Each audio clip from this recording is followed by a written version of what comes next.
안녕하세요, 테크스낵입니다. 이번에는 넷플릭스 게임과 관련된 내용을 한번 살펴볼게요. 이제 TV에서도 이제 넷플릭스 게임을 플레이할 수 있도록 테스트 중이라고 하거든요. 그 내용을 한번 보겠습니다. 이번 TV로 이제 게임할 수 있는 환경의 확장은 결국 디바이스의 확장이에요. 이번에 TV뿐만이 아니라 컴퓨터에서도 이제 넷플릭스 게임을 할 수 있도록 소규모로 테스트를 진행하고 있다고 하는데요. 지금까지는 모바일 디바이스, 주로 스마트폰이죠. 그 모바일 디바이스에서만 그 넷플릭스가 제공하는 게임을 플레이할 수가 있었습니다. 넷플릭스 게임이 이제는 생소하지 않으시죠? 그래도 이들이 게임을 어떻게 발전시켜 왔는지 한번 그 간략한 역사를 한번 살펴보면요. 2년 전이네요.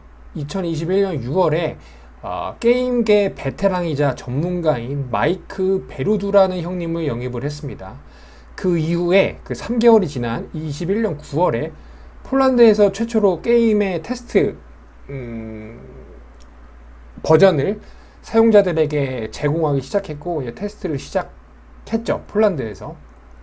이후에 이제 계속 테스트 국가를 확대하고 상용화를 해왔는데요, 넷플릭스가. 이게 상당히 진지한 태도를 보여주고 있습니다. 그걸 볼 수 있는 게 현재까지 게임 개발사 3개를 인수했어요. 그러니까 이게 단순히 어떤 그냥 테스트 개념이거나 간 보는 움직임이 아니고 상당히 진지하게 게임 업계의 문을 두드리고 있는 거죠. 장난으로 하거나 그냥 시장성만 좀 탐색하는 단계에서 개발사를 3개나 인수하지는 않겠죠. 그런 사람은 아마 없을 거니까요. 현재 넷플릭스에서는 70개의 게임을 플레이할 수가 있어요. 상당히 양이 많네요. 이 게임을 플레이하기 위해서는요, 일정한 조건과 단계가 있거든요. 일단은 이 게임은 무료입니다, 무료. 근데 이게 엄밀히 말하면 무료가 아닌 게 넷플릭스 유료 구독자만 플레이할 수 있거든요, 이 게임들을. 그 70개의 게임 모두. 그러니까 게임 자체는 무료이지만 어찌됐건 게임을 플레이하기 위한 자격을 획득하기 위해서는 넷플릭스를 유료로 구독해야 할 수 있는 거죠. 그리고 게임을 무조건 다운로드해야 됩니다.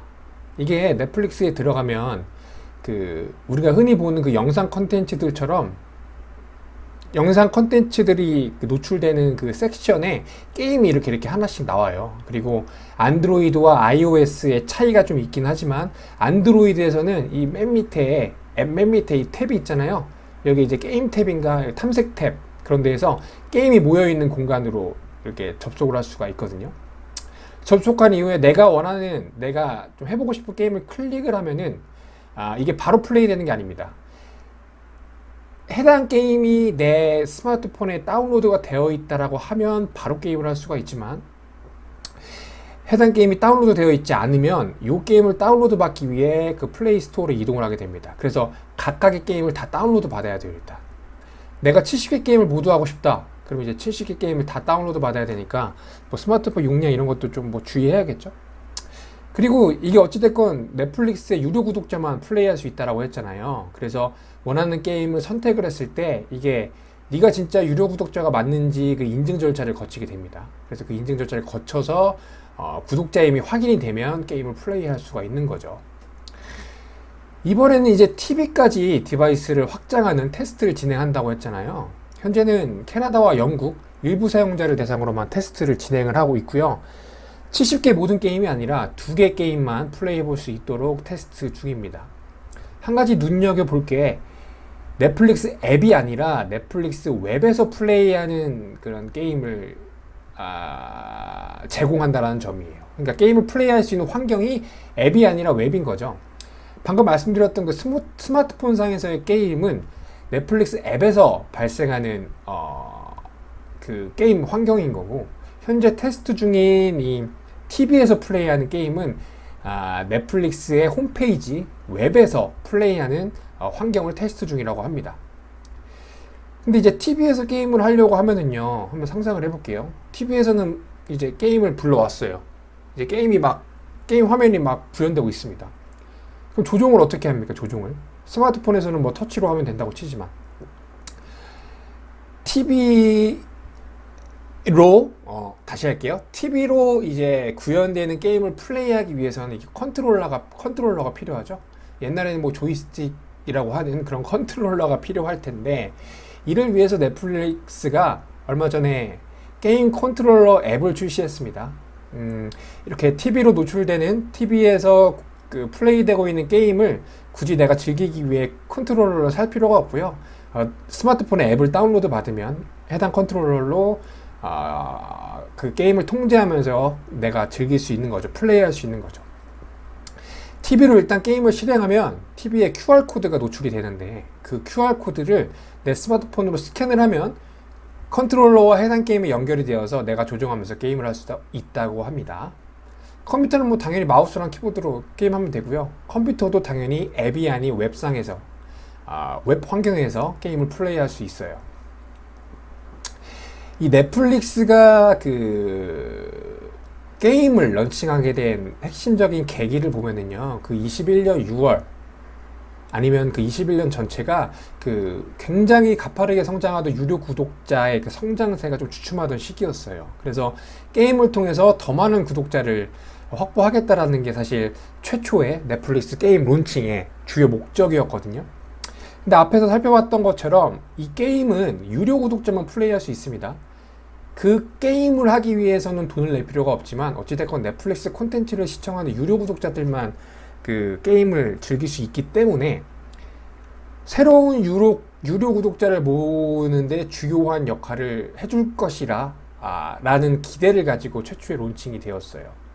말씀드린 것처럼 이 게임들은 넷플릭스에서만 즐길 수 있죠. 그렇기 때문에 이 게임을 플레이하기 위해서 넷플릭스를 신규로 구독하는 구독자를 늘리는 그런 미션을 띄고 있었던 거죠. 내가 콘텐츠, 넷플릭스에 업로드되는 뭐 오징어 게임이나 다른 콘텐츠에는 관심이 없는데 현재 넷플릭스가 제공하는 다양한 게임은 한번 해보고 싶어. 그래도 이 게임을 플레이하기 위해서는 그 돈을 낼 필요가 없잖아요.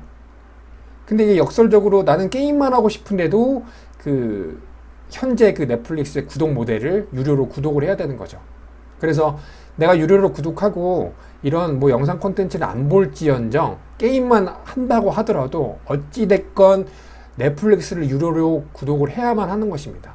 현재 이런 구조로 신규 구독자를 확보하기 위해서, 즉 게임 하나의 카테고리만 중점적으로 좀 이렇게 디벨롭하는 것이 아니라 게임과 본연의 콘텐츠 스트리밍이라는 그런 그 두 버티컬 간의 상호작용, 시너지를 좀 노리는 형태로 게임 비즈니스를 디벨롭하고 있는 겁니다.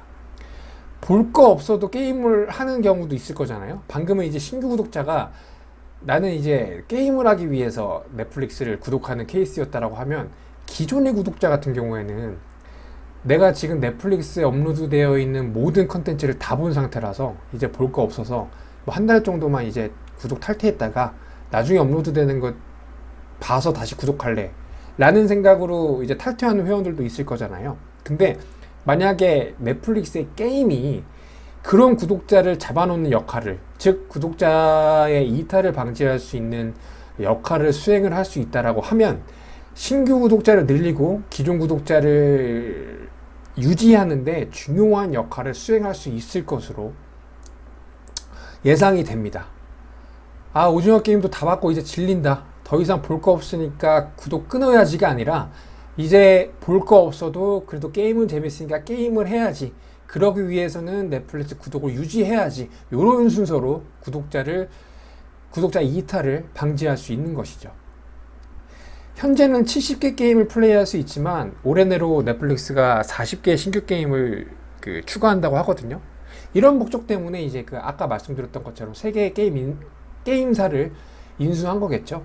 그들이 개발하는 모든 게임은 넷플릭스에서만 독점적으로, 베타적으로 넷플릭스의 유료 구독자만을 위해 이렇게 제공이 될 테니까요.